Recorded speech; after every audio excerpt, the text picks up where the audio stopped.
You're actually glad you did it.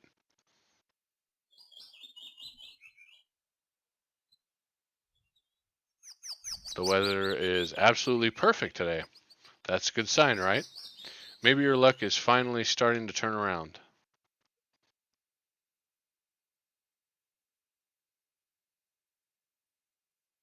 You tentatively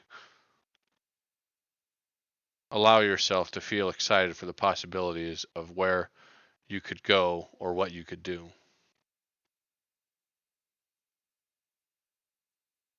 Maybe even who you could meet. You're so deep in thought that you almost miss it. Cat. Huh? What was that? Curiosity guiding your steps. You follow the sound of the entrance on a long, lonely alleyway.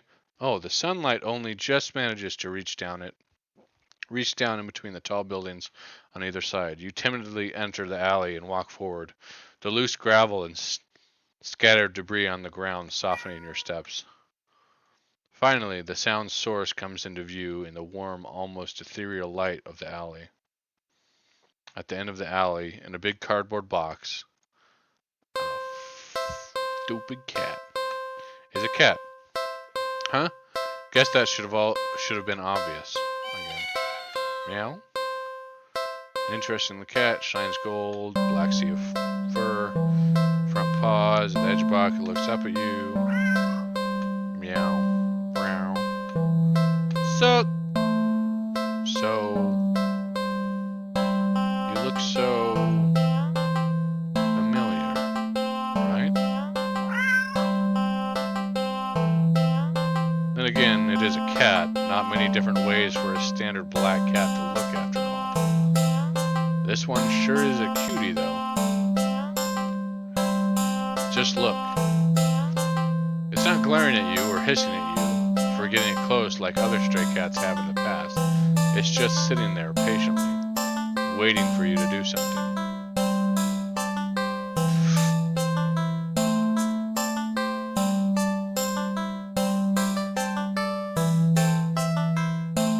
Sadly, as cute as the cat is,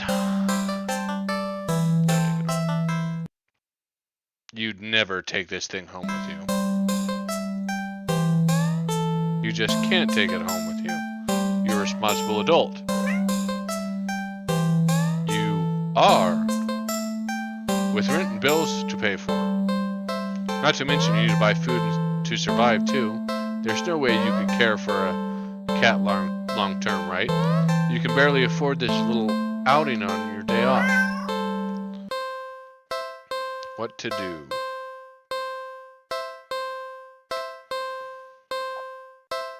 So what you're saying is we have to go here, we have to put a save here, because there's two different ones. Go all the way back, and then...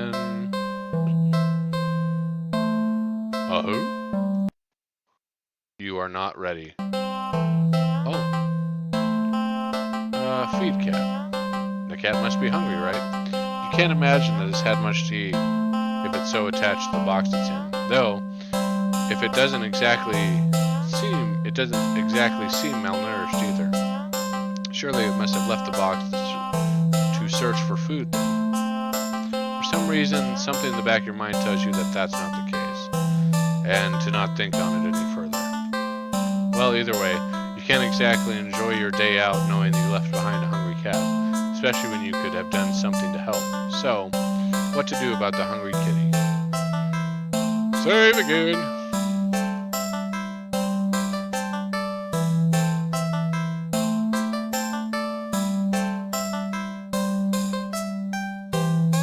Oh! Automatic save. Okay, so it saves at everything. Perfect. Not yet. So, what do you want to do about the hungry kitty? Check pockets. You dig into your pockets. You find a small piece of string in your left pocket. Not very helpful. The string is far too short. An excited cat leaping for it could easily lead you to getting bitten and scratched.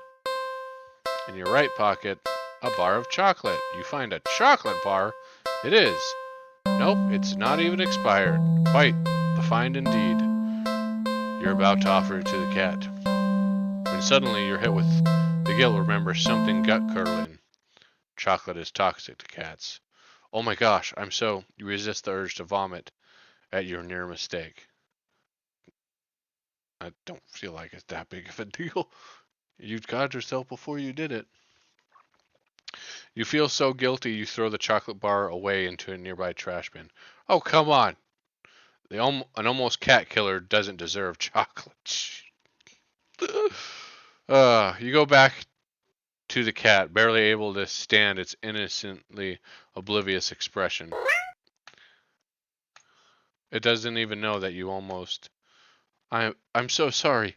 I don't even know what to say. You're a horrible person. You know what? Stay there. I'll be right back. You leave the alley and return with a whole fish you bought at the nearby grocery shop. It was a bit pricey, but it was the least you could do. The cat eagerly accepts your offering, munching happily at the fish after you placed it in the box. Meow, meow, meow. You want to smile at the sight, but you just feel so awful. Sorry, again. The cat seemingly pays you no mind as you slip back out of the alleyway. Not feeling like you deserve a peaceful day out, you decide to just head back home.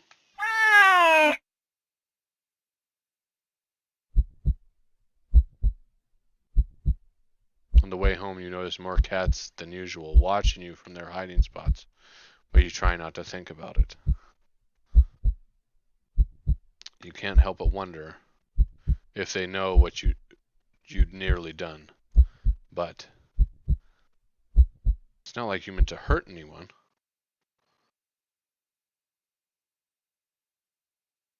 Right?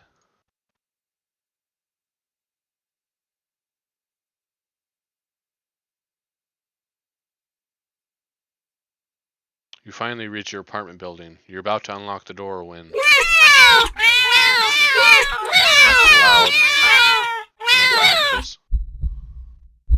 You look behind you only to see dozens of cats standing there, looking at you. Did they see you feeding the cat in the alley and thought that you had more food for all of them? I'm sorry, I don't have any more food for you. None of them move an inch. You're starting to feel a little unnerved when finally a single cat pushes its way to the front and...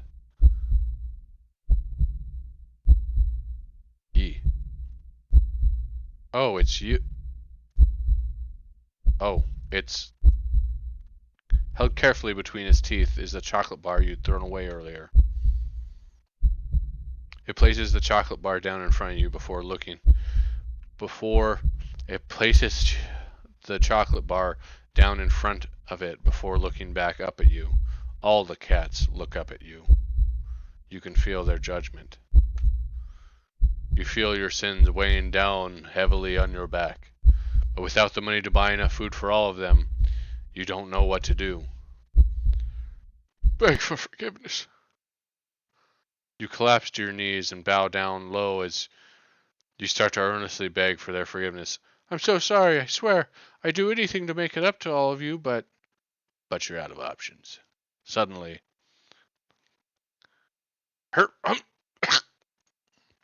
you feel something stir in your stomach as it swims its way up your throat, closing off your airway as it forces its way out of your esophagus.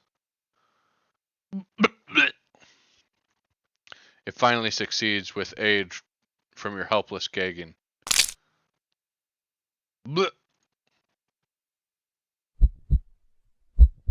the? Lying on the ground in front of you, the fish, I know it, is a flopping fish. You just threw up a living fish? What the hell? The cats come rushing forward, all tearing hungrily at the fish. You're happy to finally be of help, truly. But how? Blah! You throw up another fish. Blah! And another. Blah! And another. Blah! And your stomach hurts. Wow. You're getting dizzy. You fall to your knees. Tears and snot are streaming down your face by the time you cough up a final, tiny, bloody fish and collapse forward. Your throat and stomach both burn in a way that feels dangerous. You start to fade out. Despite the pain, you strangely feel a more overwhelming sense of hopeful pride that you've made up for your disgusting actions, that you've been forgiven.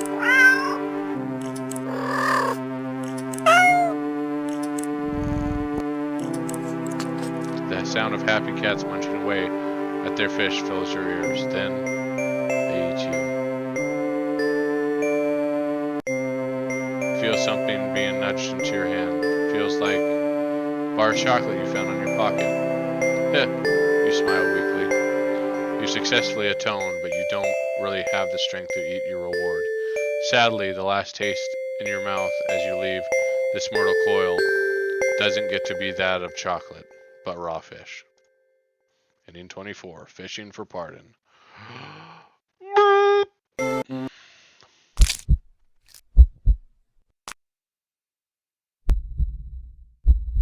Go inside. You decide to cut your losses and head inside. Your sins weigh you down on you, but you're only human. What more can you do? Whoop. Jeez. You try to ignore the yowling of neighborhood cats as you go about your chores. You consider preparing dinner, but how could you enjoy it knowing how hungry those poor cats outside are? The ones you've wronged. You decide to take a bath and go straight to bed without dinner, a fitting punishment for someone like you. Oh my goodness. You forgo the fancy bath bubbles because you don't deserve them, and you sink into the water with a sigh. Your mind races, but you can't really think of any immediate solution that doesn't require more money. You wish there was something, anything, you could do to make things right. Suddenly, your leg starts to feel really itchy. You try to lift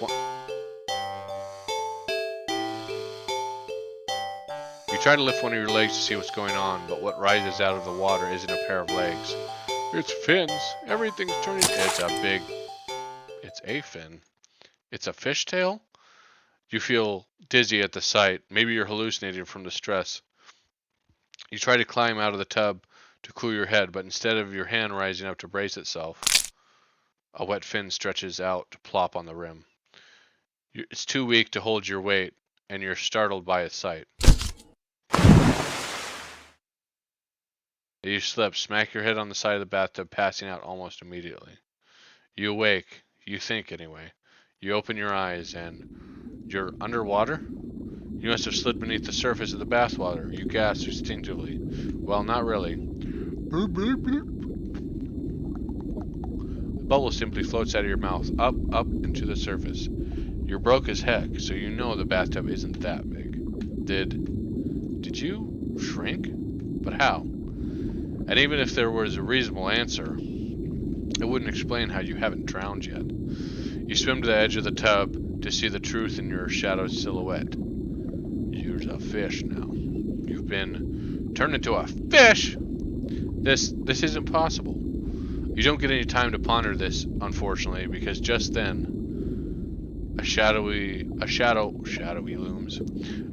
looms over you from above. You look up and see the cat peers down at you from beyond the water's surface. And then you realize this is the answer. This is how you're meant to atone. With a heavy heart, you swim up to the surface.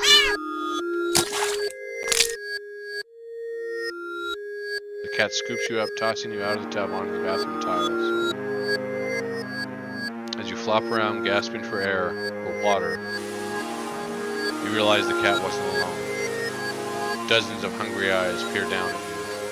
You hear the yowling of what sounds like 100 cats outside your bathroom window.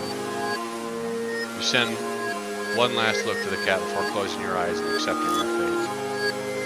As the cat descends upon you, tearing at your flesh, you find yourself mourning the fact that you're not even big enough to feed all of them. Even in the end, you couldn't properly atone. Your efforts, your life, all of it, amounted to nothing. Ending 25, Seafood Sacrifice.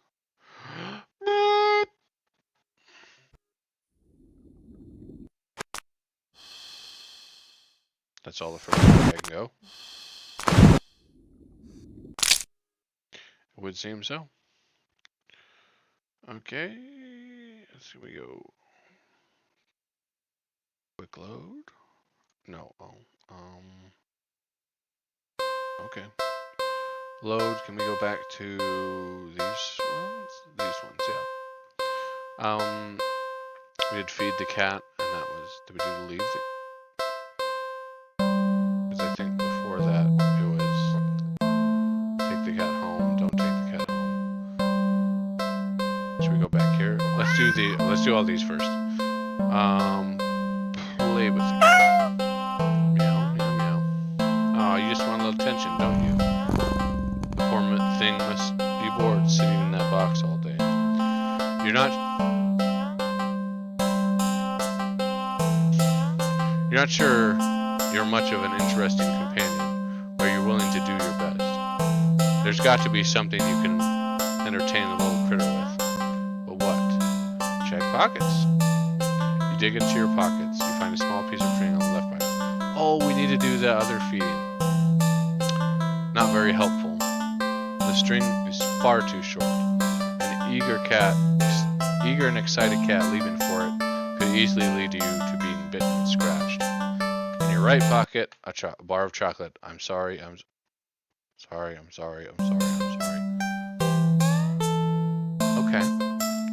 That's not normal.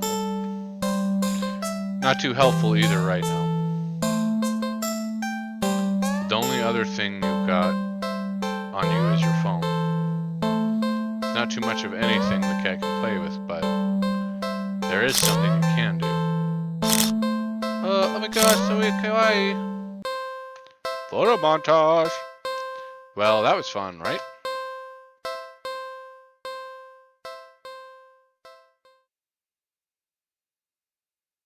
Well, you enjoyed yourself. With nothing else to do and no intent of taking the cat home, you decide it's probably best just to leave. You don't want the cat to get too attached after all. At least you'll have some memories to take with you. Okay, see you around, I guess. Good luck. Okay. You turn. Whoa, my God!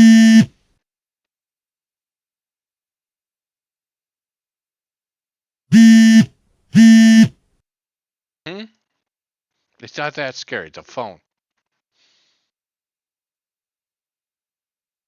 Your phone just got a message. You open it up and... What?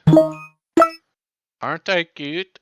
Aren't I so cute? It's a picture of a familiar looking cat. Huh? The cat does look cute and happier in the picture. But it's not a picture you recognize. What the heck? Did I? You didn't take this picture. You peek over your shoulder at the cat. But the cat is simply looking at you. Meow. It mewls sadly as if pleading you to come back. Hang out and do something else. Well, I guess I could stay a little longer. Now what to do?